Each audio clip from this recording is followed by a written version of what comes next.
Hello and a very warm welcome to Bracken Fix. My name's Pete and I've created this channel so I can film myself making electronics and fixing electronics because it absolutely fascinates me, but I am a complete and utter novice. The only exposure to these sort of things that I've got are watching awesome YouTube channels like Stairsticks Fix and Tronics Fix. And I thought, well, what I could do is I could create a channel and film myself making these kits. Making the mistakes is going to be a warts and all channel, absolutely. You will see me hopefully succeed and definitely fail. And hopefully you can learn from both of those things. Plus, it's just going to be really good fun to film and edit all this stuff. So I'm going to, I've bought a load of kits, so I've got some videos coming up where I've got when I'm building these kind of DIY kits, but also I've bought some broken items and we'll see if we can fix them. I'm sure some will be very easy and some will be, well, basically impossible for someone with my level of knowledge.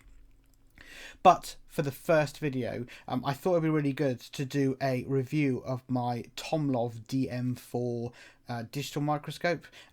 Look, TOMLOV haven't endorsed or sponsored me or anything. They don't know I exist. I literally bought this with my own money from Amazon for like 60-70 quid. And I bought it so I could be able to do circuit board work. And I've got to be honest, I love it so much that I thought, this is a great first video for the channel. So let's have a proper look at it.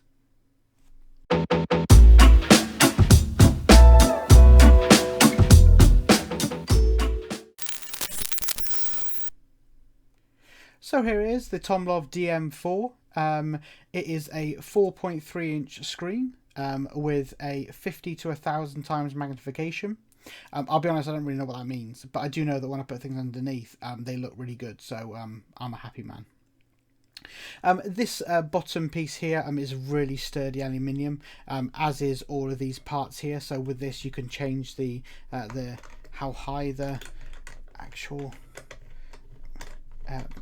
I suppose microscope is, which is really handy, especially when it's at the top, and it means you can put a circuit board here and still have enough room to do soldering, which is important for me. That's pretty much the whole reason that I bought it. Once you turn it on, you do get a really nice set of LEDs down here, which are very bright. You can change the brightness though if you need to, but yeah, these LEDs are really bright, which is really good. What you can see is if I put this here, although I will connect this to the computer and show you exactly what happens when you output it, because there is literally just a jack here, so you can output it to your laptop and then use the normal camera app on Windows, and it literally shows it as another camera, which is very good, and then you can record that. I'll show you that very soon, but you can see that you can put things here and be able to see them, which is fantastic, because I must admit that actually some of these, especially these surface mounted pins here, are very, very small in reality. So if I show you, they are very small, very, very tiny. So actually having the ability to see them this big, and especially then when I output it to my 24-inch monitor, is going to be absolutely fantastic.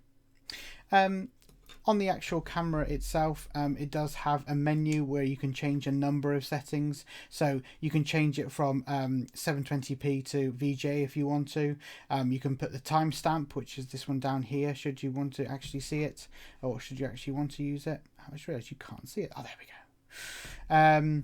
Exposure compensation, I'll be honest with you, I don't know what that means, so I'm going to leave that alone. You're also then able to format the SD card, so you can record directly to the SD card just by simply clicking OK when you're in normal mode, and it just literally records to the SD card. Absolutely fantastic. Language, obviously going to be very, very self-explanatory. Line assist, if you want to have like grid lines on it, very helpful. Auto off, again, pretty much self-explanatory. System reset, if you've changed any settings, this gives it basically a factory default, which is really good. Light frequency in hertz, you can either have 50 or 60 hertz. Again, I don't really understand what that is, but there it is if you do. The date input is so you can have a date on the timestamp, like I said, and also USB. So that with USB, it's so you can set it so it's either outputting to a computer, like I said, or you can set it so it's just like use as an additional disk drive, basically. So it uses whatever you're connecting it to as disk drive, or literally just charge in charging mode, which is really, really handy.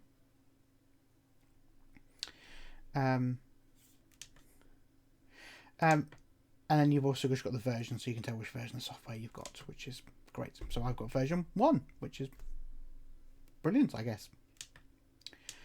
Okay, so what I'll do now is I will connect this to a computer simply using a USB, and I'll show you the actual images, and then we'll put some stuff actually underneath so you can really see what it actually looks like when you output to a computer. I'm really impressed by it, and I hope you are too. Let's have a look. Okay, so I've now connected the TOMLOV to my laptop using the supplied USB cable, and you can see that although the quality and resolution has dropped, this is still going to be really, really good for doing those more intricate soldering jobs that I intend to be doing probably in the next video, actually. But this is a bare circuit board. I haven't done anything to this one, so very Blue Peter. Here's one I prepared earlier. So this is actually a circuit board that I created a couple of weeks ago, and you can see that, look at that, you can actually see all of the joints, and I really do think this is going to make a big difference. Oh, that's quite a good one, quite happy with that one. I think it's going to make a really, really big difference for both diagnostic, but also just to see, you know, how good the joints are. So you can actually see the two that I've done there. Focus in on components as well. I mean, this is going to really be fantastic for what I'm looking for. I'm really very, very happy. I think I already mentioned that. I got to be honest, one of the first things I put underneath it though was actually a coin. I'm a big fan of Rob Finds Treasure on YouTube, so I thought, oh, I'll have a quick look at a £1 coin. So I threw it under, only to find that actually, it's actually in the rim. It's actually got the date. I mean, you can't see that with the naked eye, but yeah, in the rim, it's actually got the date, which I thought was very cool. One thing I will say, and it's the only minor negative I've got, is that when it is output into a computer, it can be a little bit laggy when you're moving things around. Personally, I think that is a very, very small price to pay, because you can see the detail it brings up. But yeah, as you can see right now, it is lagging a little bit. Not only that, you can also put underneath Mother Nature. So I've grabbed this off my pear tree. I made sure it was a pear tree and not an apple tree because I thought maybe somebody would notice and call me out on it.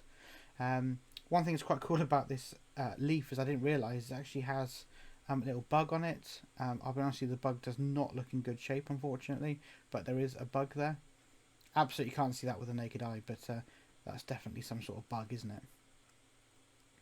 So there we go. That is my review of the TOMLOV DM4. As I think I've said about 1,000 times, I'm very, very happy with it. I can't wait to start using it in more videos.